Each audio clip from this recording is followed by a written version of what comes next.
Hi friends, welcome back to Moni Spicy Kitchen. இன்னைக்கு நாம என்ன ரெசிபி பார்க்க போறோம்னா ரொம்பவே சாஃப்ட்டான நல்ல லேயரா இருக்கக்கூடிய கோதுமை பரோட்டா. இது வந்து உடம்புக்கு ரொம்ப ஹெல்த்தியா இருக்கும். மைதா பரோட்டாலாம் நம்ம செஞ்சு சாப்பிட்டுருப்போம். ஆனா அதுக்கு பதிலா இந்த மாதிரி ரொம்பவே ஆரோக்கியமான கோதுமை பரோட்டா வீட்டுல செஞ்சு கொடுங்க. குழந்தைங்களுக்கும் உடம்புக்கெல்லாம் ரொம்ப நல்லது. நம்ம எப்பவுமே ஒரே மாதிரி பிரேக்ஃபாஸ்ட் டின்னர் எல்லாம் பண்ணாம இந்த மாதிரி டிஃப்ரெண்டாவும் செஞ்சு கொடுக்கலாம். எல்லாரும் ரொம்ப விரும்பி சாப்பிடுவாங்க. இந்த பரோட்டா பாத்தீங்கன்னா நல்லா சாஃப்டா நிறைய லேயர்ஸோட இருக்கும். அது மட்டும் இல்லாம பரோட்டா கூட காம்பினேஷனா உருளைக்கிழங்கு குருமா எப்படி சிம்பிளா ஈஸியா பண்ணலாம்னு போட்டிருக்கேன். சோ மிஸ் பண்ணாம பாருங்க, ஸ்டெப் பை ஸ்டெப்பா பாருங்க, அப்பதான் உங்களுக்கு டீட்டெயிலா புரியும். நிறைய டிப்ஸ் எல்லாம் இருக்கு. சரி வாங்க அது எப்படி செய்யலாம் அப்படிங்கறத நம்ம டீட்டெயிலா பாத்துடலாம். அதுக்கு முன்னாடி நம்ம சேனலுக்கு இப்பதான் ஃபர்ஸ்ட் டைமா வரீங்கன்னா மறக்காம சப்ஸ்கிரைப் பண்ணுங்க. கூடவே இருக்கக்கூடிய பெல் பட்டனையும் பிரஸ் பண்ணிருங்க. அப்பதான் நான் போடக்கூடிய நியூ வீடியோஸ் உங்களுக்கு நோட்டிபிகேஷனா வரும். மறக்காம லைக் பண்ணுங்க, ஷேர் பண்ணுங்க. இப்போ ஒரு பவுல்ல சரியா 2 கப் அளவுக்கு கோதுமை மாவு, இந்த மாதிரி 2 கப் அளவு கோதுமை மாவு எடுத்துக்கோங்க. வீட்டுல அரைச்ச கோதுமை மாவா இருந்தாலும் பரவாயில்ல, இல்ல கடையில வாங்கக்கூடிய கோதுமை மாவா இருந்தாலும் பரவாயில்ல. இப்ப இதுல ஒரு 1/2 டேபிள் ஸ்பூன் அளவுக்கு உப்பு சேர்த்து நல்லா ஃபர்ஸ்ட் கை வச்சு இந்த மாதிரி கலந்து விட்டுருங்க. அப்புறமா ஒரு 1/2 கப் அளவு தண்ணிய கொஞ்சம் கொஞ்சமா சேர்த்து நம்ம வந்து சப்பாத்திக்கு மாவு பிசைவோம்ல அதே மாதிரிதான் பிசையணும். ஆனா அதை விட கொஞ்சம் லூஸான ஒரு பக்குவம் இருக்கணும். நான் உங்களுக்கு கடைசியா காமிக்கிறேன். இப்ப வந்து கொஞ்சமா இருக்கக்கூடிய தண்ணியும் சேர்த்துடலாம். தண்ணியோட அளவுன்னு பாத்தீங்கன்னா 1 கப் அளவு தண்ணி எனக்கு கரெக்டா தேவைப்பட்டுச்சு. கொஞ்சம் கொஞ்சமா பார்த்து பிசைங்க, அப்பதான் கரெக்டான பக்குவம் உங்களுக்கு கிடைக்கும். இப்போ இன்னொரு 1/2 கப் தண்ணியும் கொஞ்சம் கொஞ்சமா நான் சேர்த்துட்டேன். சேர்த்து நல்லா வந்து நம்ம இந்த மாதிரி கை வச்சு பிசைஞ்சு எடுக்கணும். எந்த அளவு அழுத்தம் கொடுத்து பிசைகிறீங்களோ அந்த அளவுக்கு மாவு வந்து நல்லா சாஃப்டா இருக்கும். இப்ப பாருங்க மாவு எவ்வளவுக்கு சாஃப்டா எந்த பக்குவத்துக்கு இருக்குன்னு பாருங்க. இந்த மாதிரி கொஞ்சம் லூஸா தான் இருக்கும். கையில வந்து நல்லா பிசு பிசுன்னு ஒட்டுற மாதிரி தான் இருக்கும். இதுதான் மாவோட பதம் அப்படிங்கிறது. நம்ம சப்பாத்தி மாவு பதத்தை விட கொஞ்சம் நல்லா லூஸா தான் இருக்கும். இப்போ இத வந்து கொஞ்சமா இதுல 1 டேபிள் ஸ்பூன் அளவுக்கு எண்ணெய் சேர்த்துக்கலாம். கடைசியா தான் எண்ணெய் சேர்க்கணும்.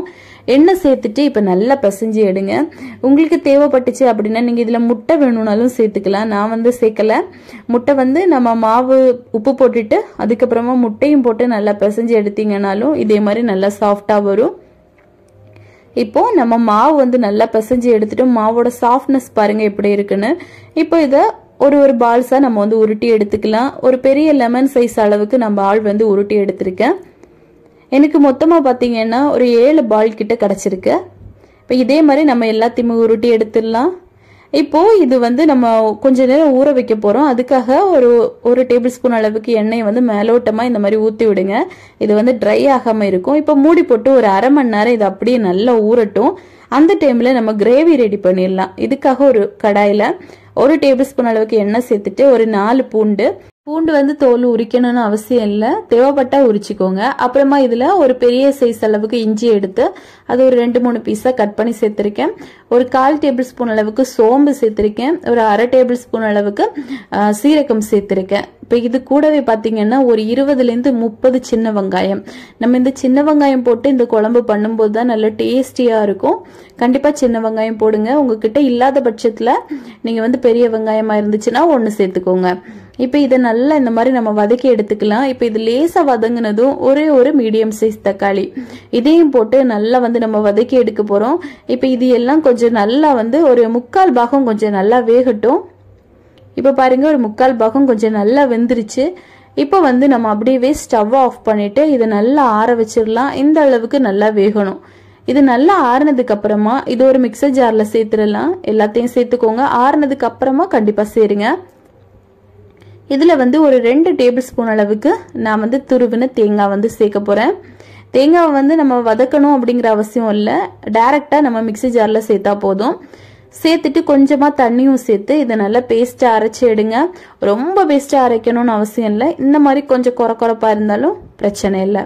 இப்ப இதை மாத்தி வச்சுட்டு அதே கடாயில 1 டேபிள் ஸ்பூன் அளவுக்கு எண்ணெய் சேர்த்துக்கலாம். இதுல வந்து ஒரு 1/2 டேபிள் ஸ்பூன் அளவுக்கு கடுகு, அப்புறமா ஒரு பட்டை, அப்புறமா 2 கிராம்பு, இது இவ்வளவு சேருங்க. இப்ப இது கொஞ்சம் வறுபடட்டும். இது கொஞ்சம் வறுபட்டதும் நம்ம அரைச்சு வச்சிருக்கோம்ல அந்த விழுது அதையும் சேர்த்துடலாம். கொஞ்சமா சோம்பும் போட்டுக்கோங்க, ஒரு 1/4 டேபிள் ஸ்பூன் அளவுக்கு. இப்ப அந்த விழுது எல்லாத்தையுமே சேர்த்துக்கோங்க. சேர்த்துட்டு நம்ம நல்லா வந்து வதக்கி எடுக்க போறோம். இந்த எண்ணெயிலே பாத்தீங்கன்னா இந்த விழுத வந்து நல்லா நம்ம இந்த மாதிரி வதக்கி கொடுத்துட்டே இருக்கணும். இது பண்ணும்போது பாத்தீங்கன்னா கொஞ்சம் மேலோட்டமா தெறிக்கிற மாதிரி இருக்கும்.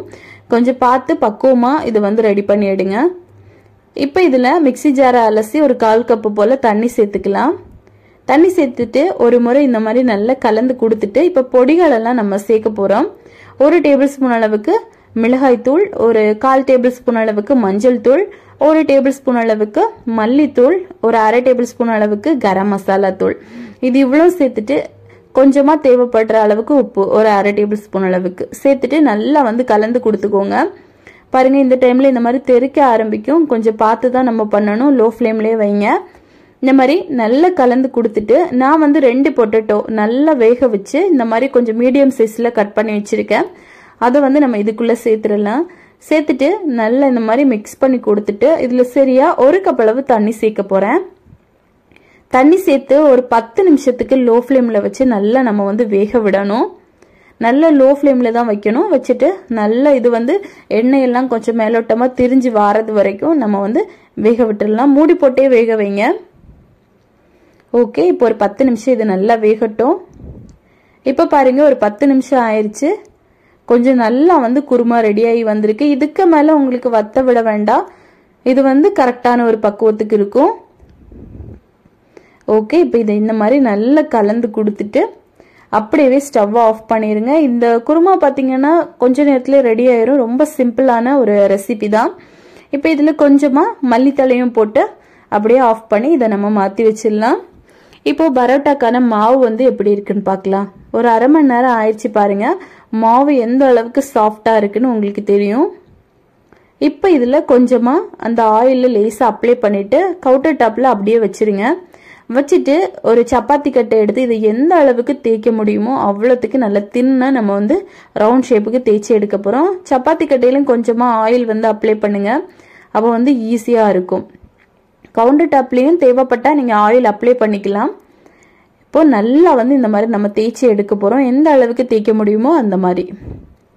இப்போ பாருங்க நல்லா தேய்ச்சி எடுத்தாச்சு. இப்போ ஒரு கத்தி வச்சு இந்த மாதிரி சின்ன சின்னதா நீல வாக்குல கோடு போட்டுக்கலாம். இந்த மாதிரி கோடு போடும்போது நிறைய லேயர்ஸ் வந்து நம்ம பரோட்டாக்கு கிடைக்கும். அதுக்காக தான் கோடு போட்டுட்டு இந்த மாதிரி மெல்ல மெல்ல கை வச்சு எடுத்து விடுங்க. அப்பதான் இது ஒன்னோடு ஒன்று ஒட்டாம நல்ல ஈவனா உதிரி உதிரியா இருக்கிற மாதிரி இருக்கும். இனிமே நம்ம பரோட்டாக்கெல்லாம் சுத்தி எடுப்போம்ல, அதே ஒரு மெத்தட் தான். இந்த மாதிரி சுத்தி எடுங்க.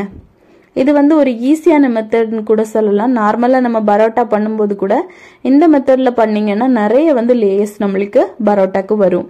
இப்போ இதே மாதிரி எல்லாத்தையுமே ரெடி பண்ணி எடுத்துக்கலாம். பாருங்க சூப்பரா ரெடி ஆயிருச்சு. இப்போ நம்ம எல்லாத்தையுமே ரெடி பண்ணி எடுத்துட்டோம். இனிமே இதை வந்து நம்ம பரோட்டா மாதிரி தேய்ச்சி எடுத்துடலாம்.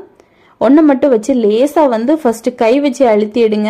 இதை கை வச்சு கூட லேசா இந்த மாதிரி அழுத்தம் கொடுத்து நம்ம வந்து ஒரு ரவுண்ட் ஷேப்புக்கு கொண்டு வரலாம். அதை விட கொஞ்சம் ஈஸியா இந்த மாதிரி சப்பாத்தி கட்டை வச்சு நல்ல மெல்லமா தான் இந்த மாதிரி நம்ம தேய்க்கணும். ரொம்ப போட்டு தேய்ச்சிடக்கூடாது.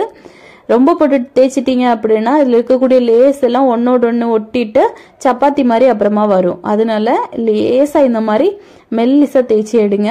தேய்ச்சி எடுத்துட்டு இது அப்படியே தோசை தவால போட்டு எடுத்துடலாம். பாருங்க இப்ப சூப்பரா ரெடி ஆயிடுச்சு. இதுல எவ்வளவு லேஸ் இருக்குன்னு பாருங்க. இது கண் கூட நம்மளுக்கு தெரியணும்.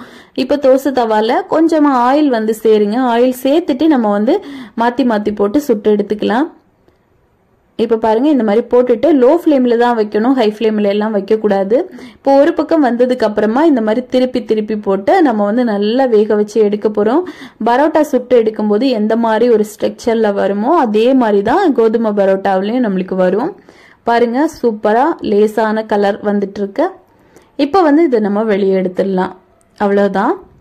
வெளியே எடுத்துட்டு கவுண்டர் டாப்ல கொஞ்சமா ஆயில் சேருங்க. அதுக்கப்புறமா இந்த லேசா கை வச்சு இந்த மாதிரி அழுத்தி அடிக்கணும். இது வந்து ரொம்ப போட்டெல்லாம் அடிச்சிடக்கூடாது. இது கோதுமை அப்படிங்கறதுனால ஏற்கனவே சாஃப்டா தான் இருக்கும். நம்ம லேசா இந்த மாதிரி அடிக்கும் போதே இது நல்ல இலக்கம் கொடுத்து வரும். ரொம்ப போட்டு அடிச்சிட்டீங்க அப்படின்னா நல்ல நசன்னு ஒரு மாதிரி ஆயிரும். அது வந்து சாப்பிடக்கூடியதா இருக்காது.